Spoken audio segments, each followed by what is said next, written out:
Mga ka-business, baka samantalahin ko itong pagkakataon na to. Kung po pwede po sana, lalambing ako sa inyo. Supportahan niyo po yung Anime Reactors TV. Solid ka business po yan. Tapos ano po kasi siya, bedridden na po, mga ka-business. So sa pamamagitan ng pagbablog, awa ng Diyos nga, na-monetize na siya. Nagkakaroon siya ng kaunting revenue. Kaya lang maliliit lang kasi yung views niya. Baka pwede po suportahan natin si Anime Reactors TV. Yan. Pero bedridden na po siya. Kaya mapapansin nyo yung at least na mukha niya, pinapakita niya. Cartoon character. Portahan po natin yan, Anime Reactors TV.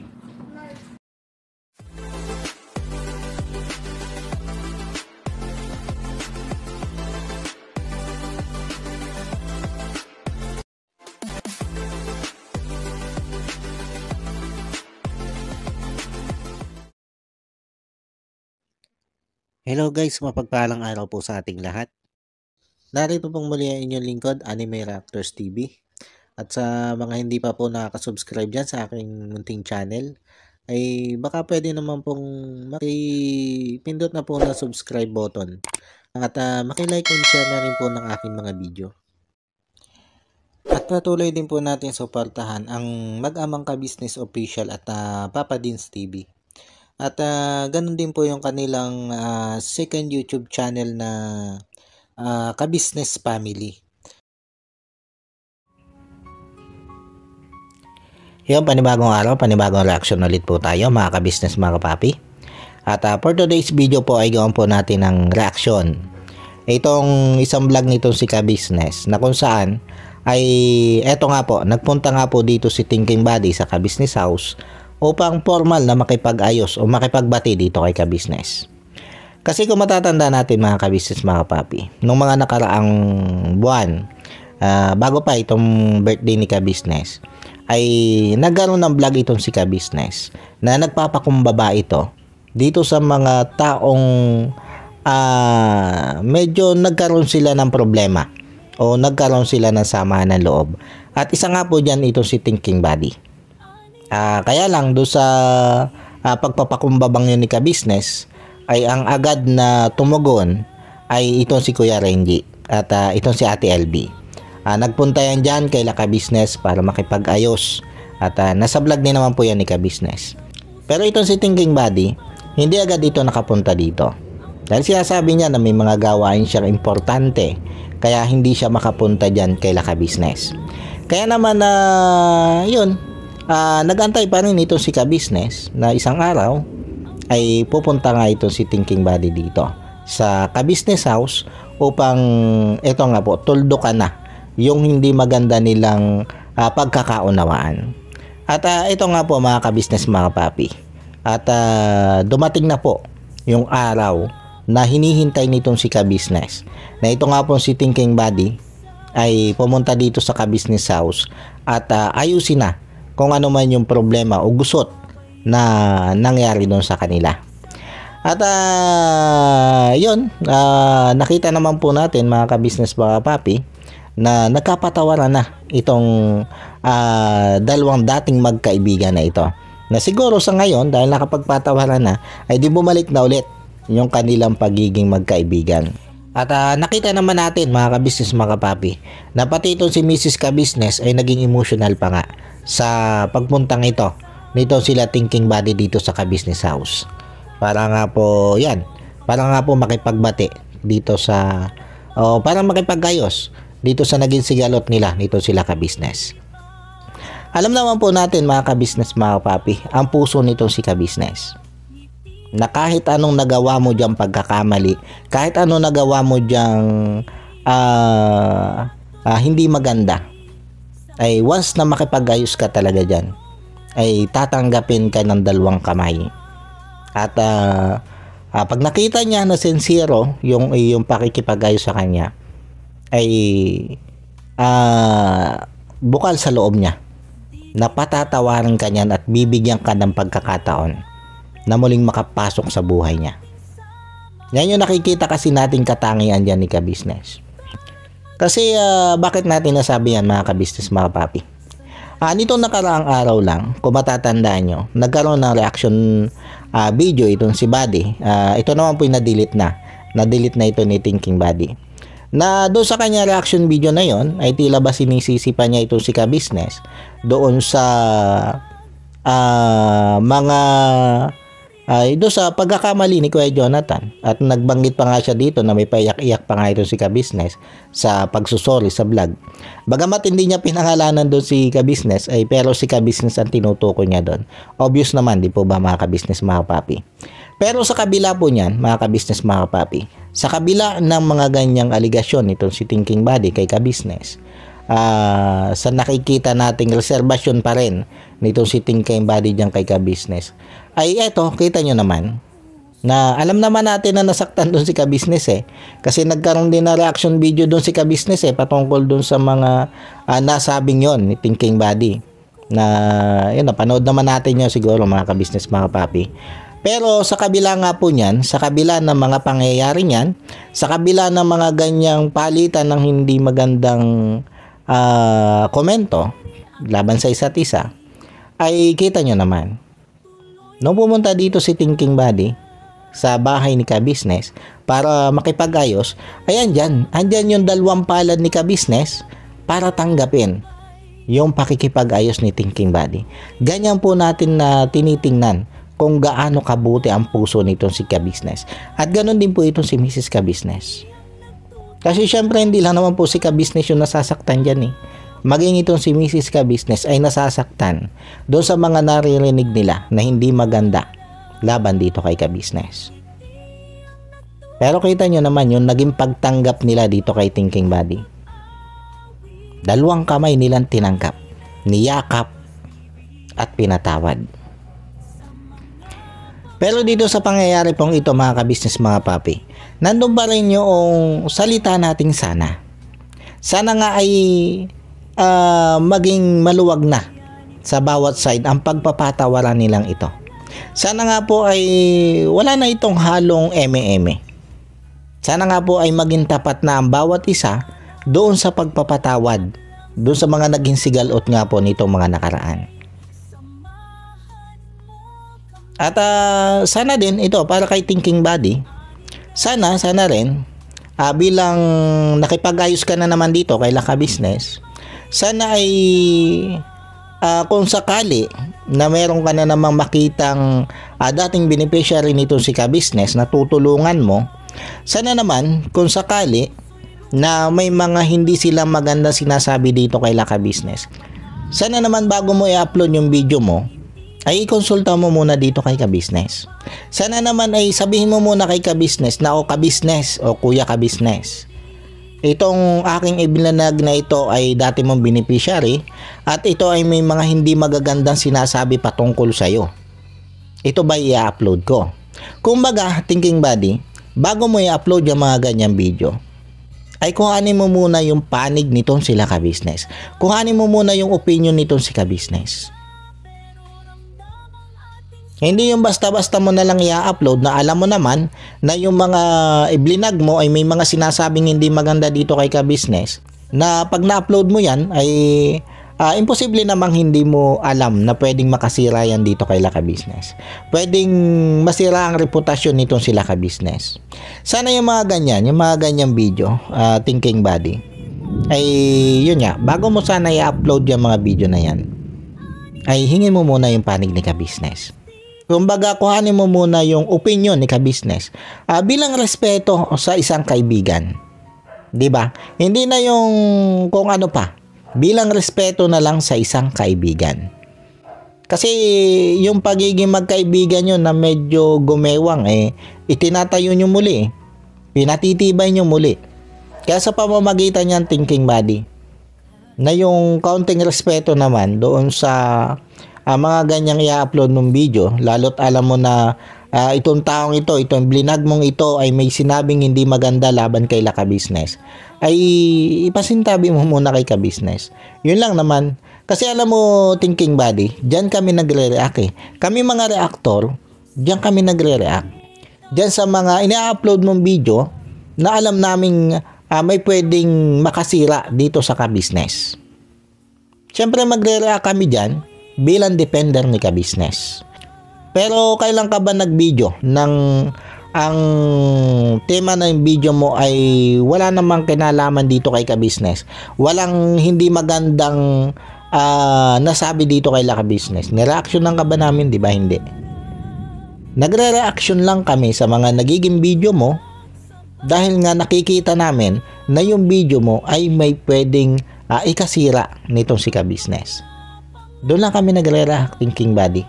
Hindi naman kami magre-reaction para masira ka lang eh. Kundi kami, nakabatay ang reaction namin bilang defender ni ka-business, bilang reactor ni ka-business, bilang tagapagtanggol ni ka-business. Alam kong alam mo yan, buddy. Alam kong alam mo yan. Kaya nagalit ka sa aming mga reactor kasi nasaling ka. Nasaling yung iyong hangarin. Kumbaga nabangga ka namin. Kaya nagagalit ka sa aming mga reactor at sinasabi mong kami yung mapanira. Kami yung magiging kasiraan ni ka-business. Yun yung tingin mo. Kasi nga nasaling ka eh. Siyempre kailangan mong depensahan yung sarili doon sa mga sinasabi namin mga reactor. Kaya dito, Thinking Buddy, yan. Sabi ko nga, tapos na yan. Ay pinaliwanag ko din lang naman yung panig ko bilang isang reactor ni ka-business, bilang isang defender ni ka-business. Kaya, yung sabi ko nga salitang sana nandun na yung respetuhan natin sa isa't isa. Sana bago ka nga mag-upload, yan katulad ng naging vlog mo kay Nanay Gina at kay Jan, na alam mo naman na may mga mapapanirang salita laban dito kay ka-business. Dapat sana yung mga ganyang vlog na ini-upload mo ay konsulta mo muna dito kay ka-business. At tanungin mo muna si ka-business, kuhanin mo muna yung panig ni ka-business kung ito nga bang sinasabi nitong mag-inang ito ay tama o mali. Kumbaga kuhanin mo muna yung opinion ni ka-business patungkol diyan. Para nang sa ganun ay makapagpaliwanag naman itong si ka-business sa mga viewers.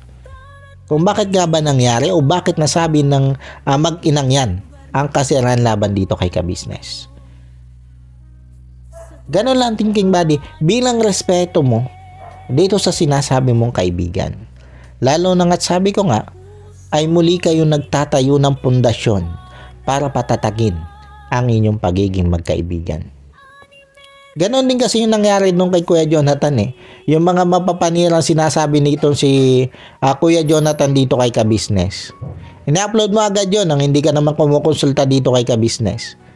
Na hindi mo muna hiningi ang panig ni ka-business, ang opinion ni ka-business. Yun yung nangyaring gulo sa atin, Thinking Buddy. Yun yung nangyaring banggaan natin. Kasama kami mga reactor. Sabi ko nga ay, kami kasi mga reactor, ay kailangan naming idepensa itong si ka-business. Bilang reactor niya, bilang defender niya.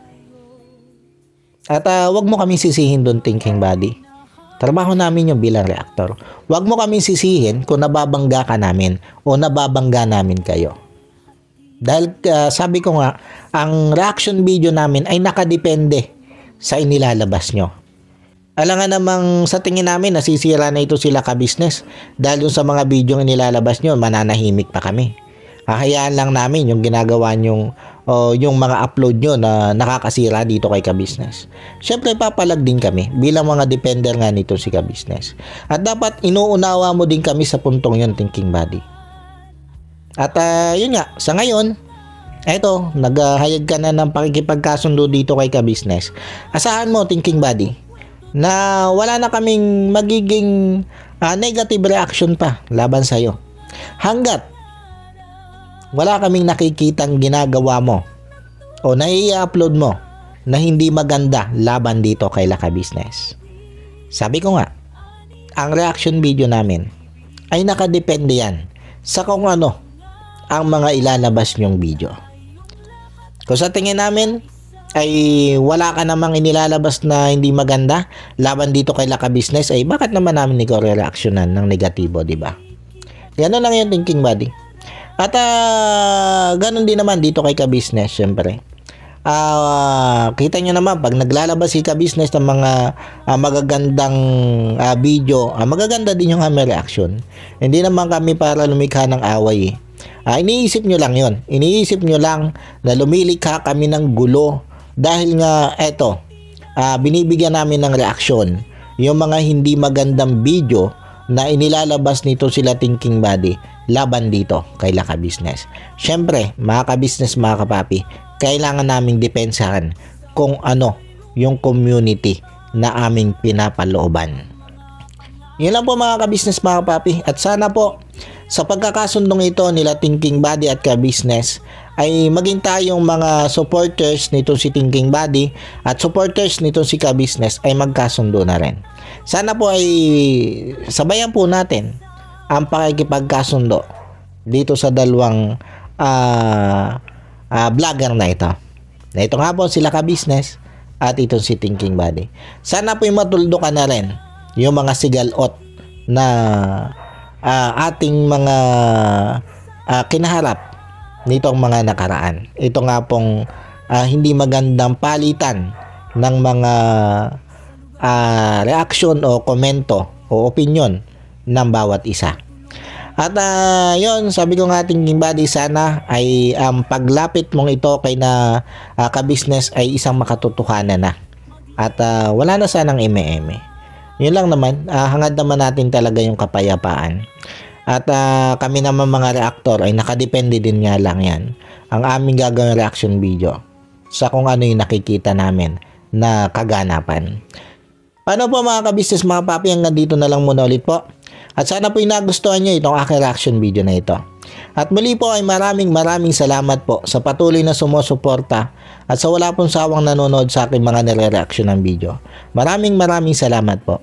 At yun, sa mga hindi pa po nakaka-subscribe yan sa munti kong channel, ay baka pwede naman pong makipindot na po ng subscribe button. At makilike and share na rin po ng aking mga video. At yun, bago po tayo tuloy yung magtapos, ay gusto ko lang pong i-shout out at pasalamatan itong sila Ma'am Nerissa ng New Jersey.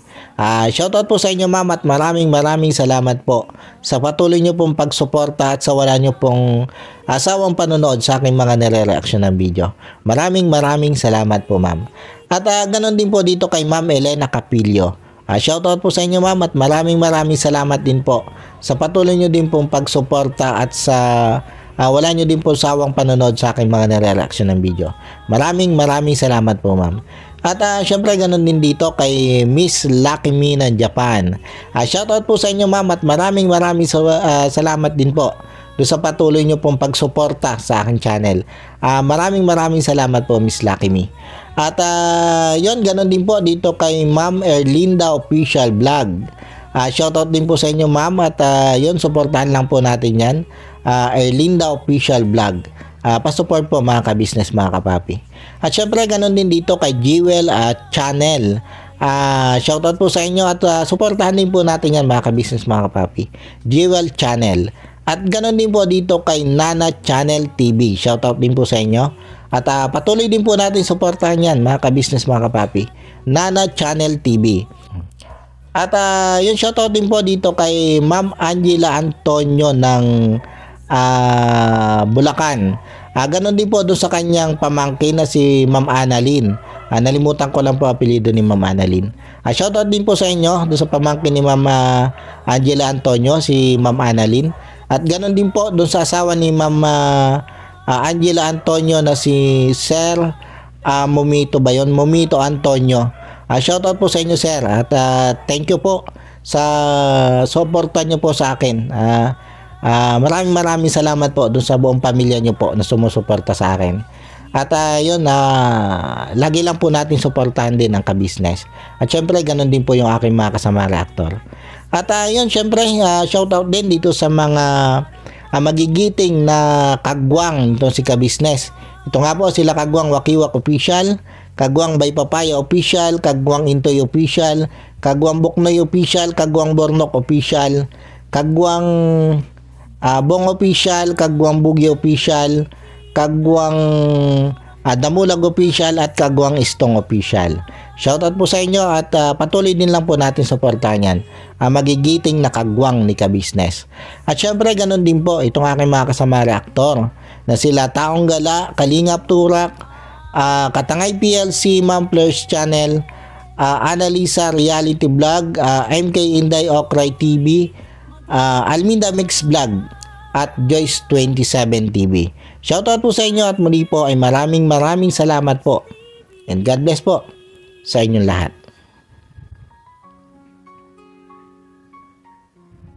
Anime Reactors, shoutout po. Suportahan natin yan si Anime Reactors TV. Yan, pakisupport po natin. Siya po ay isang bedridden na mga ka-business. Check nyo po yung kanyang YouTube channel, Anime Reactors TV. Siya po siyang bedridden na, ayan, kahit papano nakakagawa-gawa siya ng mga reaction video patungkol sa ka-business official. Suportahan po natin para kahit papano magkaroon siya ng revenue, may magamit siya sa pambili-bili man lang ng gamot, ano po mga ka-business. Ayan.